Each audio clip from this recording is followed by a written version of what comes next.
como todo cambio profundo que implicó este código, existieron dificultades y existen algunas dificultades aún hoy que hay que ir tratando de corregir. Los meses más complicados, evidentemente, fueron noviembre y diciembre, pero fueron los primeros 2 meses. Usted no cambia un sistema que rige durante 200 años, no lo cambia de un día para el otro y que funcione normalmente. Es un cambio profundo de roles, un cambio profundo, porque no es solamente el cambio de la legislación, es todos los cambios que el cambio de la legislación trae aparejados. Yo creo que tuvimos 2 meses que no fueron buenos, que fueron noviembre y diciembre, creo que enero y febrero ha ido mejorando, en algunos lugares más y en otros lugares menos.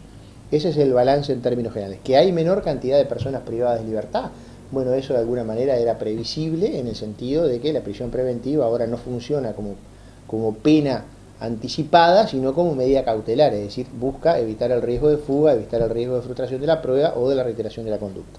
También va a haber un dato, que ya creo que hoy ya lo podemos afirmar, que dentro de la población carcelaria vamos a tener mayor cantidad de penados. Es decir, porque la utilización del proceso abreviado permite que muchas personas que hoy ingresan a la cárcel, ingresan ya con una pena establecida, a diferencia de antes que entraban como procesados y no se sabía cuánto tiempo iban a estar.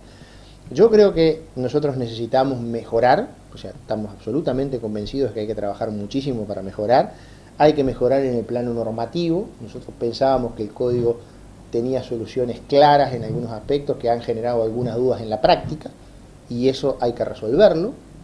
Por ejemplo, todo lo que tiene que ver con cuáles son las potestades que la policía tiene, eso hay que ponerlo negro sobre blanco para eliminar algunas dudas que parece que hay en alguna parte del territorio nacional, siempre teniendo presente que cualquier modificación debe hacerse dentro de lo que lo marca la Constitución de la República. En ese sentido hay que ser claro. En ese sentido nosotros tenemos identificados cuáles son aquellos artículos del código que generan dudas. Bueno, entonces eliminemos las dudas, porque cuando a veces se dice la policía tiene las manos atadas, nosotros decimos no, la policía no tiene las manos atadas.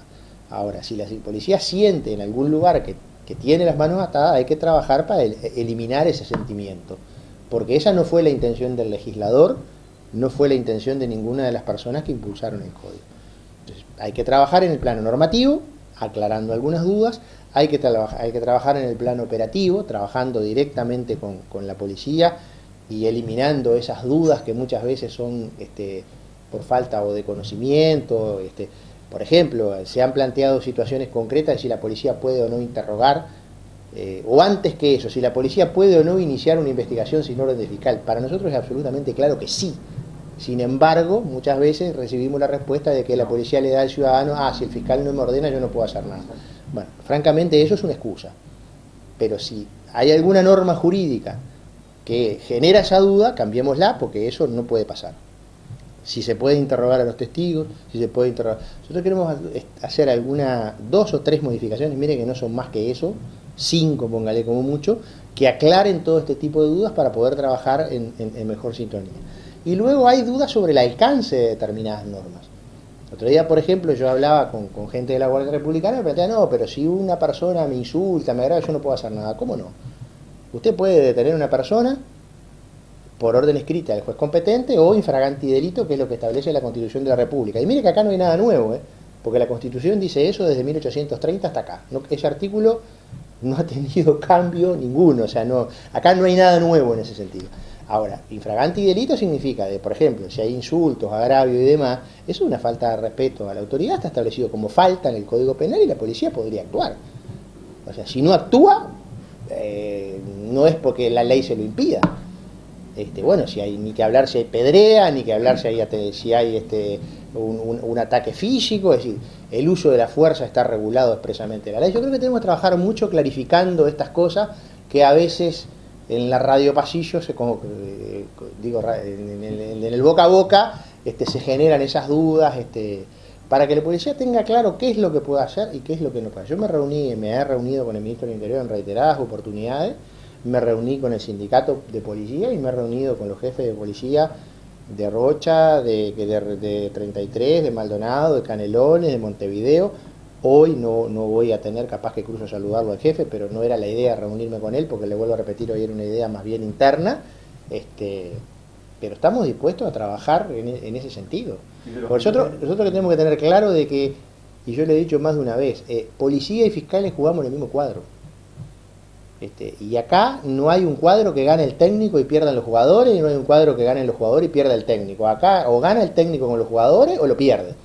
Y tenemos que tener claro de que de un lado está la policía y los fiscales y del otro lado están los delincuentes. Pero el nuevo código, el nuevo código también ha generado críticas en la interna, desde los propios fiscales, por sobrecarga de horario, según dicen. Pero eso no tiene nada que ver el nuevo código, la normativa, eso implica un cambio en la metodología de trabajo. Pero el cambio en la metodología de trabajo podrá ser una consecuencia, pero no es o sea, el otro día, ayer decía, y ustedes van a tener ya la versión taquigráfica por la pregunta que me hizo usted hace un ratito, decía el diputado Pasqué, el nuevo código ahora sirve para justificar todo. Dentro de poco vamos a decir que hay sequía por el nuevo código, llueve mucho por el nuevo código. Vamos a ponerlas cada cosa en su lugar. Nosotros tenemos en este momento, estamos trabajando con la Asociación de Fiscales en el sentido de, bueno, de detectar aquellas dificultades de funcionamiento. Yo soy absolutamente consciente de que como consecuencia de la aplicación del código, sí, las cargas de trabajo aumentaron. Sabíamos que iban a aumentar. El grado de exposición de los fiscales aumentó. Sabíamos que iba a ser así. Lo que antes ocurría atrás de una puerta, y ustedes como periodistas lo saben bien, que estaba entornada o cerrada y que no se sabía lo que pasaba adentro, ahora se hace adelante de todo el mundo. Entonces, la exposición y el control es mucho mayor. El control no que ejerce el fiscal de corte, el control que ejercen ustedes como periodistas, los ciudadanos. Eso ya sabíamos que iba a pasar. Lo que también pasó es que hay un incremento en las cargas de trabajo que están dando, que se ocasionan no por la aplicación del nuevo código, sino porque hay un incremento en el número de noticias criminales desde el año pasado a la fecha que no estaba previsto. Nosotros, o sea, no estaba en nuestras previsiones que eso iba a suceder. Nosotros, bueno, eso se me preguntó en el Parlamento y ahí hay varias cosas porque nosotros pasamos de tener un promedio de 18.000 denuncias no, y delitos tampoco, 18.000 noticias criminales, porque en una noticia criminal puede ser un delito o puede ser un accidente de tránsito sin lesionado, o puede ser un accidente de tránsito con lesionados leves, que no hay distancia, entonces desde el punto de vista penal no hay nada para hacer, sin embargo ingresa como denuncia, o un suicidio que tampoco hay nada para hacer, o bueno, el incremento en la denuncia, en el número de noticias criminales. Hay varios factores que pueden estar incidiendo. Uno de los factores es que antes podría existir un subregistro a nivel policial. ¿Debido a qué o producto de qué? No lo sé, pero puede haber. De hecho, el Ministerio del Interior estableció con sus funcionarios un programa de mejora de gestión, un compromiso de gestión para mejorar el registro, la calidad del registro y eliminar el subregistro. Otro factor que puede incidir que los policías muchas veces, ahora se les ha entregado tablets para que levanten la denuncia en el lugar de los hechos. A veces pasaba que había un accidente de tránsito, la policía iba, pero después los involucrados en el evento no iban a la seccional a hacer la denuncia o a dejar la constancia. Ahora se levanta en el lugar. Lo otro que puede ir a pasar que en algunos lugares, no por mala intención, por comodidad, los hechos de menor envergadura puede ser que no se registraran. Es decir, hay un conjunto de factores que pueden incidir en esto, nosotros no sabemos exactamente, no lo atribuimos a uno solo, pero evidentemente generó un aumento en el número de noticias criminales que hay y que hay que tenerlo en cuenta a la hora de solicitar un incremento de los recursos. La palabra multiplicación es complicado. Hay un aumento en la tasa de homicidio, eso creo que a todas luces, por lo menos en lo que va del año, y hay un aumento, y bueno, se han mantenido las rapiñas, creo que los hurtos disminuyeron, ha ocurrido un aumento de los hechos violentos en determinados sectores del territorio nacional y en determinados barrios concretamente usted tiene una altísima concentración de hechos violentos en lo que son zona 3 y zona 4 de Montevideo.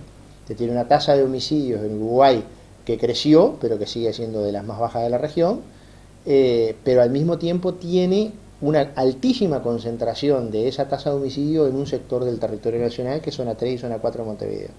Después tiene zona 1 y 2, que es la zona franja costera de Montevideo, donde la tasa es muy baja, y en el interior, en general, era baja, era similar a esta tasa de la zona costera de Montevideo, y ahora se ha detectado un incremento en algunos lugares del interior del país, por ejemplo, Rivera y Chuy, donde hay un incremento importante en esa zona de frontera, que es un fenómeno nuevo, por decirlo de alguna manera. Y bueno, y después hay situaciones particulares en cada uno de los lugares donde podemos detectar que existe.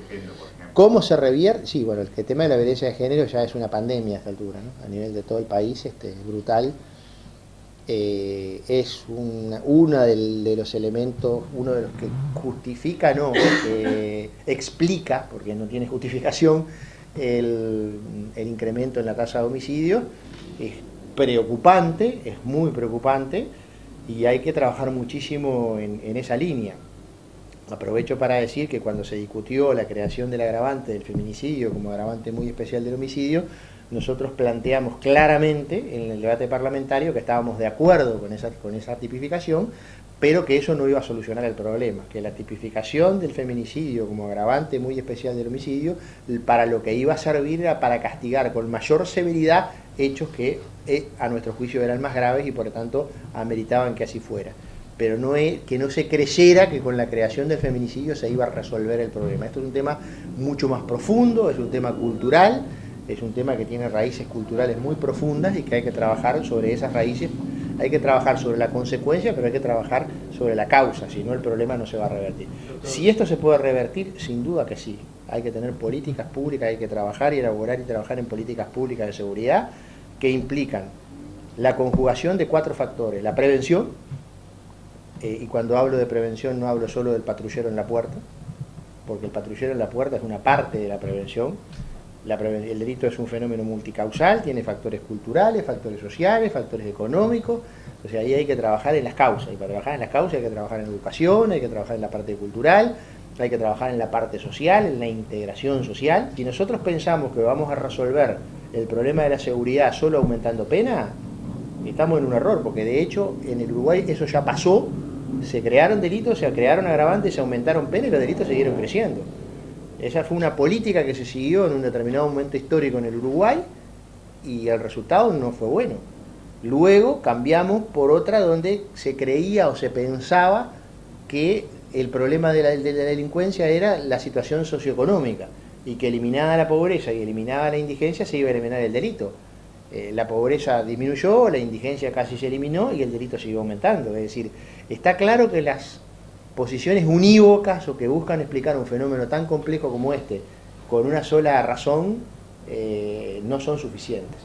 Entonces nosotros creemos que hay que seguir trabajando mucho y hay que hacer un balance en serio.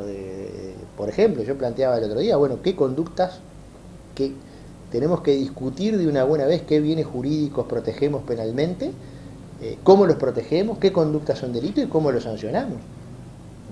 Nosotros tenemos, por ejemplo, bienes jurídicos como el medio ambiente que no están protegidos penalmente y de repente se vuelcan a cursos de río de agua potable desechos químicos que generan un daño brutal y sin embargo eso no es delito. Y robar un par de championes sí. No me interprete mal, no estoy diciendo que robar un par de championes no tenga que ser delito. Digo que tenemos que definir determinadas cosas. ¿Cómo castigamos las conductas criminales? Usted tiene que una estafa por ejemplo, la estafa del Banco Comercial, que yo la he puesto como ejemplo, pero hay otros. Nosotros ahora estamos investigando estafas por muchísimo dinero que se está llevando adelante el doctor Enrique Rodríguez, y la pena máxima de la estafa es 4 años. Y la pena mínima de la rapiña es 4 años. Es decir, tenemos que ver qué bienes jurídicos protegemos, cuál es la pena que merece, qué conductas sancionamos, cuál es la pena. Y por ejemplo, los casos de corrupción pública. Yo citaba hace un tiempo una editorial del doctor Martín Aguirre en el diario del País, hablando de que los hechos de corrupción pública no tenían la sanción penal que el ciudadano pretendía que tuviera, y eso sigue siendo exactamente igual hoy. ¿Me explico? Entonces digo, en algún momento tenemos que este viejo código del año 34, que ya ha prestado servicios a la patria extensamente, y bueno, tenemos que cambiarlo. Uno de los temas que estuvo arriba de la mesa fue el tema de la libertad de expresión y la libertad de expresión de los fiscales. Y en ese sentido, si usted lee la versión taquigráfica, yo me referí concretamente a que hasta la aprobación de este estatuto de los fiscales regía en el Uruguay el estatuto aprobado por el decreto ley de la época de la dictadura del año 84. Ese decreto ley prohibía a los fiscales criticar a sus jerarcas. y dije que nosotros habíamos impulsado una modificación estableciendo que la posibilidad de los fiscales de tener la más absoluta, completa libertad de expresión, y que dentro de los fiscales estaba el fiscal de corte. Y que el fiscal de corte tiene libertad de expresión. Y dije que teníamos dos limitaciones. Una limitación es la del artículo 77, numeral cuarto de la Constitución de la República, que nos prohíbe suscribir manifiestos de partidos, y realizar, en resumen, es realizar cualquier acto público y privado de naturaleza política. Y dije también que a veces los fiscales tenemos esa prohibición, está establecido en la ley. La otra prohibición es no hacer manifestaciones públicas que perjudiquen la posición de la Fiscalía en juicio, y dije que en algunas oportunidades uno se quedaba con la duda de hasta dónde se estaba cumpliendo o no con esa previsión constitucional. El protocolo de actuación existente entre la Fiscalía General de la Nación y el Poder Judicial, que por ahora en este aspecto que yo le voy a señalar funciona solo en Montevideo, en los demás aspectos funciona todo el país, implica que las órdenes de allanamiento se piden a través del sistema, es decir, del sistema de información del proceso penal acusatorio, que es nuestro sistema de información, y el sistema del Poder Judicial, y que el fiscal la debe pedir por sistema. Lo puede hacer desde la computadora de su despacho o desde una tablet que le entregamos a todos los fiscales del país el 31 de octubre, todos los fiscales del país, los de Mercedes, todos tienen una tablet desde el cual tienen acceso al sistema y desde ahí pueden realizar un conjunto de operaciones. En el caso de Montevideo, una de las cosas que puede hacer es pedir un allanamiento. Lo que nosotros dijimos es que la demora en la expedición de esa orden se debió no a que el sistema no funcionó, sino al hecho de que el fiscal no la utilizó. Porque está probado, porque el sistema de información tienen todos auditoría, de que el sistema de la Fiscalía funcionaba, de que el sistema del Poder Judicial funcionaba, que el sistema de la Policía funcionaba, y lo que pasó fue que el fiscal no lo usó. Entonces, si uno en lugar de pedirlo por sistema se traslada de un barrio a otro de Montevideo, bueno, y eso insume una demora, que fue lo que en última instancia aparentemente permitió la fuga de este individuo, porque también tenemos constancia del OPEC, el sistema del Poder Judicial, de que la orden, desde que se solicitó hasta que se expidió, transcurrieron solo 23 minutos. Y eso fue lo que yo dije ayer en el Parlamento Nacional.